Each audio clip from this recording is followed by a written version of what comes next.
ముఖ్యంగా ఈరోజు Maharashtra Jharkhand election results ఉంది. దాంతో పాటుగా నాందేడ్లో కూడా ఈరోజు బై ఎలక్షన్ రిజల్ట్ ఉంది. సో ఈ రిజల్ట్ రాగానే మనకు కూడా క్లారిటీ వస్తుంది. ఎందుకంటే ఆల్రెడీ ఎగ్జిట్ పోల్స్ అన్నీ కూడా బీజేపీ అంటే ఎన్డీఏ కూటమికే ఫేవర్గా ఉన్నాయి. అంటే వైనాడు నాకు తెలిసి ప్రియాంక గాంధీ గారు గెలుస్తుండొచ్చేమో, కానీ ఈ మహారాష్ట్ర జార్ఖండ్ విషయానికి వస్తే కనుక రెండు కూడా ఎన్డీఏ కూటమి అంటే ఎన్డీఏ కూటమికి ప్లస్గానే ఉన్నాయన్నమాట. ఇది ఇలా ఉంటే ఒక పక్క మనము అంటే ఈ ఎలక్షన్ రిజల్ట్ తెలుసుకోవాలంటే కూడా మనము ఎలక్షన్ కమిషన్ ఆఫ్ ఇండియా పోర్టల్లోకి వెళ్తే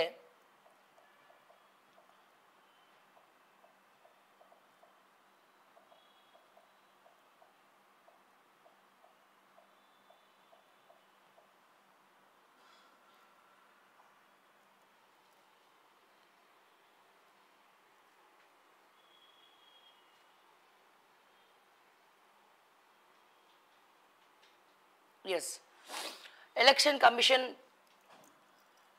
ఆఫ్ ఇండియా పోర్టల్లోకి వెళ్తే కనుక ఇది మనకి కరెక్ట్ రిజల్ట్ ఉంటుంది అనమాట. క్లారిటీగా మనకి రిజల్ట్ ఉంటుంది. సో జార్ఖండ్ విషయానికి వస్తే జార్ఖండ్లో 81 కాన్స్టిట్యున్సీస్ ఉన్నాయి. అంటే 81 అసెంబ్లీ నియోజకవర్గాలు జార్ఖండ్లో ఉన్నాయి. అండ్ అదే రకంగా మహారాష్ట్ర విషయానికి వస్తే అసెంబ్లీ నియోజకవర్గాలు 288 288 చాలా పెద్దది మహారాష్ట్ర. 288 అసెంబ్లీ కాన్స్టిట్యున్సీస్ ఉన్నాయి. సో జార్ఖండ్ నాకు తెలిసి తొందరగా ఫినిష్ అయిపోతుంది లెక్క పెట్టడం అనేది, కౌంటింగ్ అనేది.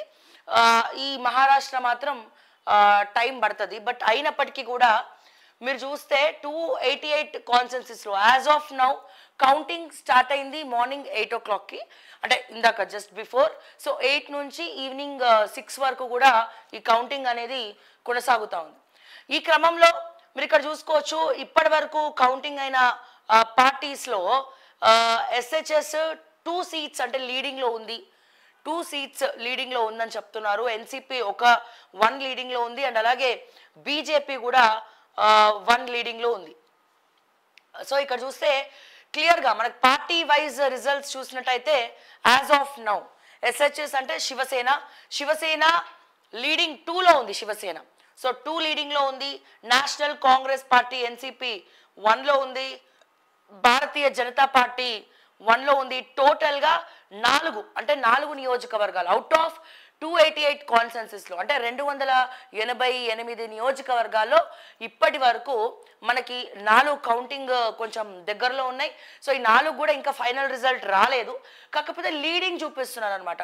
అంటే ఇక్కడ ఎక్కువ లీడింగ్లో ఇది ఉంది. ఇప్పుడు శివసేన కూడా 2 లీడింగ్లో ఉంది. అంటే 2 ప్లేసెస్లో శివసేన లీడింగ్లో ఉందని చెప్తున్నారు అనమాట. సో అట్లాగే మీరు తెలుసుకోవాలంటే కూడా ఇది చాలా మనకి క్లియర్గా ఉంటుంది అనమాట పిక్చర్.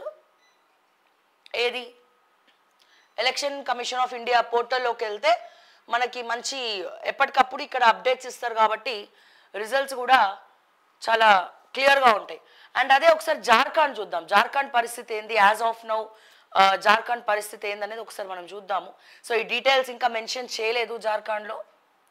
సో ఇంకా మెన్షన్ చేయలేదు కాబట్టి మనకి ఇంకా ఇక్కడ రావట్లే. But counting still in progress అని వస్తుంది. ఇక్కడ ఇంకా కౌంటింగ్ అనేది స్టార్ట్ అయింది, కౌంటింగ్ జరుగుతూ ఉంది. ఇంకా లీడింగ్ ఎవరు, సెకండ్ ప్లేస్లో ఎవరు, థర్డ్ ప్లేస్లో ఎవరు అనేది ఒక్క నియోజకవర్గం కూడా మెన్షన్ చేయలేదు కాబట్టి ఇంకా డీటెయిల్స్ మరి చూద్దాం, వేచి చూద్దాం. ఒకసారి మరి పీసీ బై ఎలక్షన్స్ సంగతి ఏందో చూద్దాము. సో ఈరోజు వీటితో పాటు Maharashtra election and Maharashtra results, Jharkhand రిజల్ట్స్తో పాటు మనకి వైనాడు కేరళ రిజల్ట్స్ కూడా ఉంది. బై ఎలక్షన్ కూడా రిజల్ట్స్ కూడా ఉంది. మరి దీంట్లో మరి ప్రియాంక గాంధీ గారు పోటీ చేస్తూ ఉన్నారు. మరి తను ఓడిపోతే స్టోరీ ఏముంది కాంగ్రెస్ పార్టీ. సో మనం యాజ్ ఎ ఉమెన్గా ప్రియాంక గాంధీ గెలవాలనే కోరుకుందాము. బట్ ఇక్కడ అసలే ఇక్కడ మన ముఖ్యమంత్రి గారు హెలికాప్టర్ ఇచ్చి పంపించినారు. నా భయం అది. ఇప్పుడు ప్రియాంక గాంధీ గారికి ఉండాల్సిన క్రేజ్ ఉంటుంది. నేషనల్ కాంగ్రెస్ పార్టీ సోనియా గాంధీ కూతురుగా తనకు ఉండాల్సినటువంటి ఫ్యాన్ ఫాలోయింగ్ కానీ అవన్నీ ఉంటాయి.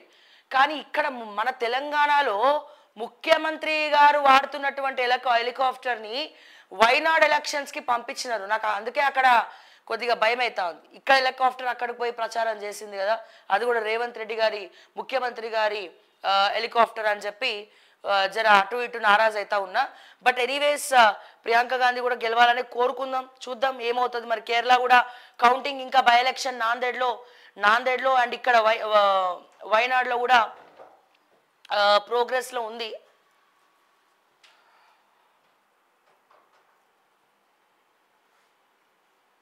ఎస్, ఇక్కడ మహారాష్ట్ర కౌంటింగ్ మాత్రం చాలా ఫాస్ట్గా అయిపోతుంది. సో శివసేన చూస్తే 3 లీడింగ్లో ఉన్నాయి. శివసేన, నేషనల్ కాంగ్రెస్ పార్టీ కూడా 3 లీడింగ్లో ఉంది, బీజేపీ 1 లీడింగ్లో ఉంది, ఎన్సీపీ ఎస్పీ 1 లీడింగ్లో ఉంది. ఒకసారి చూద్దాము. అంటే మనం ఈ లోపల మార్నింగ్ న్యూస్ ఫినిష్ చేసే లోపల ఇంకొన్ని అప్డేట్స్ కూడా వస్తాయన్నమాట. సో భారతీయ జనతా పార్టీ 1-1 ఇక్కడ ఇంకా ఇది చేయలేదు వీళ్ళు. సో చూద్దాం మరి ఎవరు గెలవబోతున్నారు ఏంటి అనేది మనం కూడా వేచి చూద్దాం. ఎగ్జిట్ పోల్స్ అన్నీ కూడా ఎన్డీఏ కూటమికి ఎక్కువ అవకాశాలు ఉన్నాయని చెప్తున్నారు. అండ్ అలాగే వైనాడ్ విషయానికి వస్తే చాలా ఎగ్జైటింగ్గా ఉంది, ఎవరు గెలుస్తారు ఏంటి అనేది. సో ఈవినింగ్ కూడా అవసరం లేదు, ఆల్మోస్ట్ మనకి ఆఫ్టర్నూన్ అంటే మధ్యాహ్నం వరకు ఒక క్లారిటీ అయితే వస్తుంది. మరి ఈరోజు ఒకసారి వార్తల్లోకి వెళ్దాము. రిజల్ట్స్ కాబట్టి మనం ముందుగా రిజల్ట్స్ గురించి మాట్లాడుకోవడం జరిగింది. మన లైవ్ అయిపోయే లోపల ఇంకొన్ని అప్డేట్స్ వస్తాయి. సో అప్పుడు కూడా మళ్ళీ మనము అప్డేట్స్ చూద్దాము. బట్ ఈ నేషనల్ న్యూస్ అంటే న్యూస్ ఛానల్స్లో వచ్చే అప్డేట్స్ కన్నా ముందు కూడా ఎలక్షన్ కమిషన్ ఆఫ్ ఇండియా అది కూడా కొంచెం అంటే ప్యూర్గా ఉంటుంది అనమాట, అంటే మ్యానిపులేషన్ ఎక్కడ ఉండదు. సో ఇక్కడ నమోదైనవే అందరూ కూడా కన్సిడర్ చేసుకొని చెప్తా ఉంటారు.